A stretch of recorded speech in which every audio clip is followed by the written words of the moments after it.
सरकार की सारी क्रूरताएं झेलनी पड़ेंगी। ऐसी क्रूर सरकार हमने पहली बार देखी है। 3 बार अपने गुंडों से, पुलिस साथ में, 2 MLA साथ में, राजनेता साथ में, अपने सैकड़ों गुंडे इकट्ठे करके आके धरने के ऊपर हमला करवा 3 बार हमला करवा चुके हैं दिल्ली के अंदर। हमने कहा हम कुरुक्षेत्र में रैली करेंगे, प्रदर्शन करेंगे, कह दिया नहीं करेंगे, बैन लगा दिया। हमने कहा हम दिल्ली में रैली करेंगे, इन्होंने कहा नहीं करेंगे, बैन लगा दिया। अरे हम हिंदुस्तान के नागरिक हैं, दिल्ली हमारी राजधानी है, हम रैली करेंगे तो नहीं कर सकते। तो दिल्ली में डाकुओं का गिरोह है ना, किसी के घर की नहीं है दिल्ली। अगर हमने घुसने की कोशिश की, लठ मारे, मुकदमे बनाए, पानी के फुहारे मारे, गैस छोड़ी और पता नहीं क्या क्या किया। दिल्ली में एक दिन प्रदर्शन कर दिया। अभी तक बहुत से साथी हमारे वो हैं जिनका इत्तला पता है, पुलिस बता नहीं रही है कहाँ गए कहाँ नहीं गए। सैकड़ों लोग जेलों में पड़े हुए हैं, कोई कहीं से पकड़ लिया, कोई कहीं से पकड़ लिया। हमारे धरने से लोग नरेला में सामान खरीदने गए, नरेला से ही पकड़ लिया और चल अंदर। ऐसी क्रूर सरकार है, लेकिन इससे मुकाबला करना पड़ेगा, मुकाबला करना पड़ेगा। हमारा झगड़ा किसी पुलिस वाले से नहीं है, हमारा झगड़ा किसी अधिकारी से नहीं है, ना उन्होंने कानून बनाए हैं। हमारे जो कानून बनाए हैं वो बनाए हैं सत्ता पार्टी ने,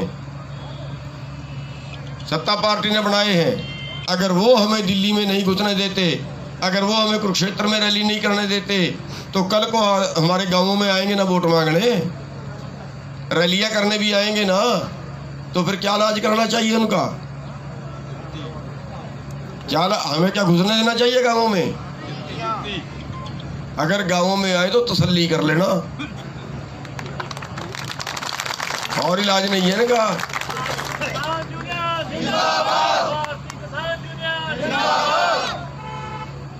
कई हमारे लीडरों को धमकियां मिल रही हैं, जान से मारने की धमकियां मिल रही हैं। हमारे फोन बीजेपी वालों ने अपने IT सेल में डाल दिए हैं, नंबर, टेलीफोन आता है, गालियां निकालते हैं। साथियों, जूते का इलाज जूता ही होता है। और कहते हैं ना कि लातों के भूत बातों से नहीं मानते, ये बीजेपी वाले वही हैं। शराफत इनकी समझ में नहीं आती। इस तरह की क्रूरता हम पहली बार देख रहे हैं, पहली सरकार ने करवाई। यार मेरे लठ मरवाने हैं तो पुलिस है ना आपके पास, अपने गुंडे को भेज रहे हो, उधर से हमारे वहाँ लठ उठा के भागते हैं। ये तो सोचते हैं 2-4 मर जाए, आंदोलन टूट जाए। लेकिन हम सब्र करेंगे, हम बर्दाश्त करेंगे, जहाँ तक हमारा बस चलेगा वहाँ तक करेंगे। लेकिन ये आंदोलन जो है वो तब तक लड़ा जाएगा जब तक हम जीत नहीं जाते।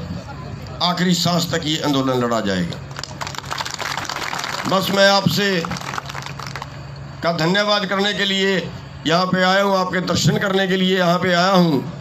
आप इतने दिनों से इस आंदोलन में शामिल हो, जैसे भी कोई कॉल आती है वैसे ही आप एकदम सक्रिय हो जाया करो।